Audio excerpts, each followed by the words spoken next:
Welcome to IDX TV. I'm your host, Avisha Scarborough, and we're at the WMX Americas event in Miami.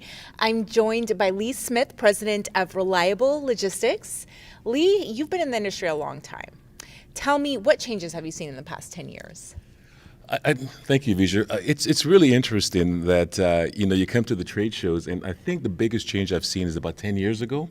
There may be one guy with a computer who says, "Hey, I can do analytics for you," and in the last 10 years, the changes has been more technological, right? This industry has been a little slow to adapt to it, but now when we go into the exhibition hall, you'll see, I would say 90% of the people who are there have some kind of technology that they're promoting.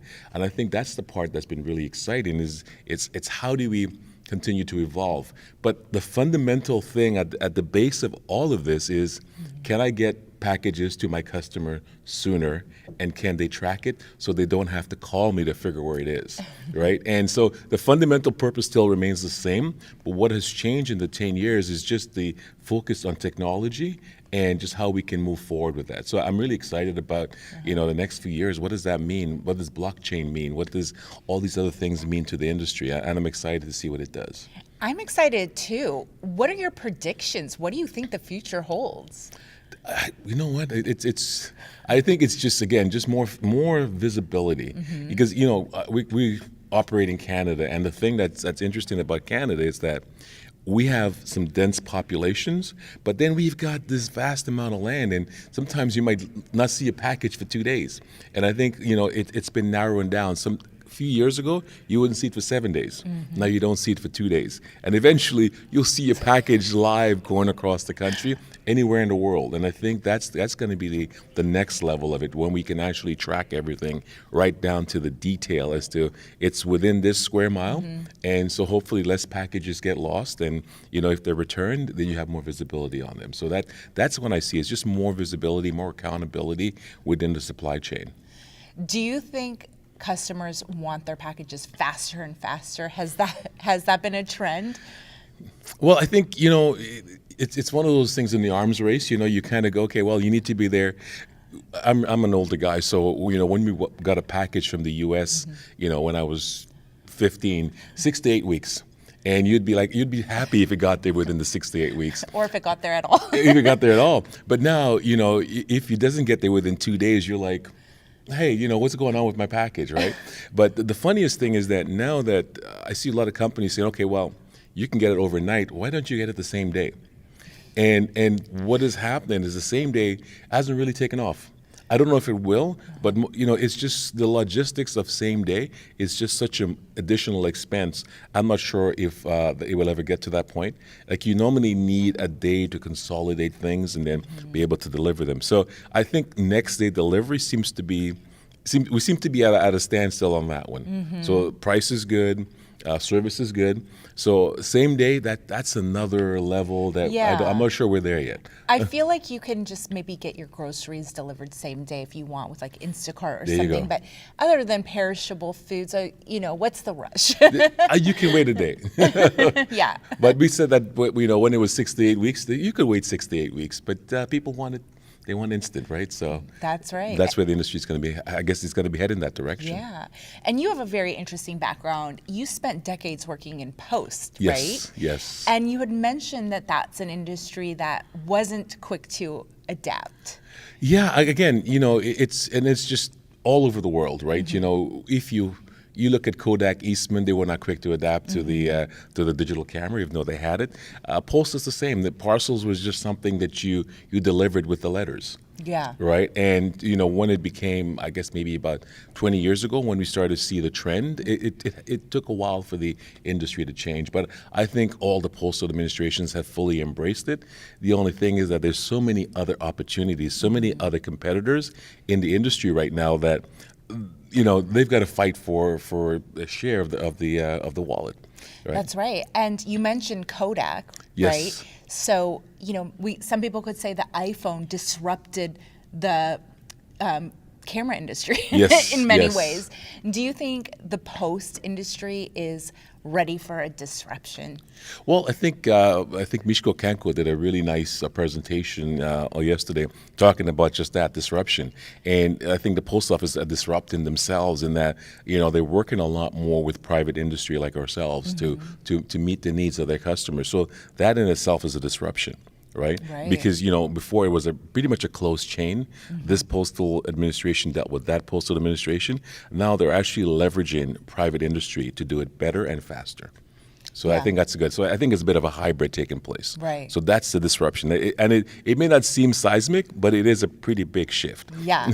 Well, speaking of seismic, nobody knew COVID was coming. Yes, yes. And that was one of the biggest disruptions ever to Yes. everything, but especially your industry. Right. So do you guys think about what could possibly happen in the future? Do you ever think of it, COVID happened, no one saw it coming, let's plan for another unforeseen event? Well, again, you always plan. There's always a plan for something strange to happen. Whether it's your building, getting on fire, or a truck. We had a truck caught on fire a couple of years ago, which destroyed a couple $1 million worth of product. Right. Cool. So you always there's a contingency plan, but there's some things you can't prepare for. Right. Exactly. But we actually did a really good job with the pandemic, and in terms of we had 3 scares, but we managed to get the product through, and the volumes just went through the roof just because people were home, they had some money to spend, and they're like, okay, I don't want to go out, and so we were ready because we always have a plan, and we always, we were small enough that we could adjust on the fly, get a bigger warehouse, try and space these people out a little bit more inside the warehouse, make sure that everybody's wearing the proper equipment. So every thing that happens, you normally have a contingency, right? Just in case you can't do it this way, then you have an option to do it another way. Right. And in a post-COVID world, what are your biggest challenges now? I know volume has slowed down. Right. Volume has slowed down, but not to the point where, that is the major concern. The consumer will never change. How should I say it? They've made their change already. So a perfect example, when I worked at Canada Post, after a strike, most customers realized they could put three invoices in one envelope. Once that happens, you're kind of, okay, well, I'm not going back to one invoice per envelope. And the same thing has happened with parcels, is that once you realize you can actually buy whatever from Amazon, and if it doesn't fit, you could return it. Or if it doesn't work, you can return it without any issue. That changes your behavior. So I don't think we'll ever go back to the level we were before. We're not going to continue like this, but I think there's more of a curve this way. Right, so I think just in terms of the industry, I think you're going to see a continual growth. You won't see the spike. Where you will see the change is that many new players got into the industry because it's a gold rush, right? Everybody runs into it, and then only the people who really understand it are the ones left standing at the end. And we hope we're one of those people because, I've been in the industry for 40 years. My partner's been in it for 35. And we really think we understand the industry. So we figure that there will be some folks who came in, did really well for the pandemic because we had volume. But now the volume is down. This is when you're going to see who really can do the job. And what would it take to succeed now? It's what it always takes to succeed. You got to meet the needs of your customer, right? You got to have the visibility for them. They have to be able to trust you because when a customer hands us their product in Canada, they're basically saying, we trust you to do this delivery and give us the information on that delivery. Right? And are you focusing on cost cutting? Well, it's always an option. It's always an option. I mean, and I think, we've demonstrated this over the years for most of our customers is that we're not an additional cost. We're actually a savings, right? So, they can go on it on their own, but we can definitely bring savings to them. So it's not so much cost cutting, but we can definitely affect the bottom line. Transportation is normally the second line on most P&Ls, right? And if you can reduce that by 10%, you've done a great job. Right. And so that's the focus we've always had is that how do we help our customers to save money? Right. So it's not so much cost cutting because, you can only go so far. How many people can you take off the supply chain, take off the line? They still have to actually deliver the product. But what we can do is, can we do it more efficiently? Can we do it more effectively? Can we get it closer to the last mile at a more cost-effective rate? Right, so those are the things that we look at. It's not so much cost cutting, but cost savings, I would say. Or cost efficiency, as you said. See, that's why you're in marketing. So one consumer behavior that has changed quite a bit is the amount of returns. Yes. That has spiked with online shopping, correct? Right, yes. So what do you do to innovate when it comes to customer returns? Sometimes it's not efficient to send everything back to China, correct? Well, definitely. And I think you've hit the nail on the head, is that as more international companies get into the business, then they need to have a partner like ourselves, because we've been doing this for many years. So we have a unique platform. And what we're able to do is we can do some liquidation, because it doesn't make sense to return some of these items. We can do rerouting. So the item comes in, it's got to have a good value, but there's nothing wrong with it. We can resend it to someone else, right? Destruction, unfortunately, is a part of the industry that, if it's damaged, you can't sell it, you need to destroy it.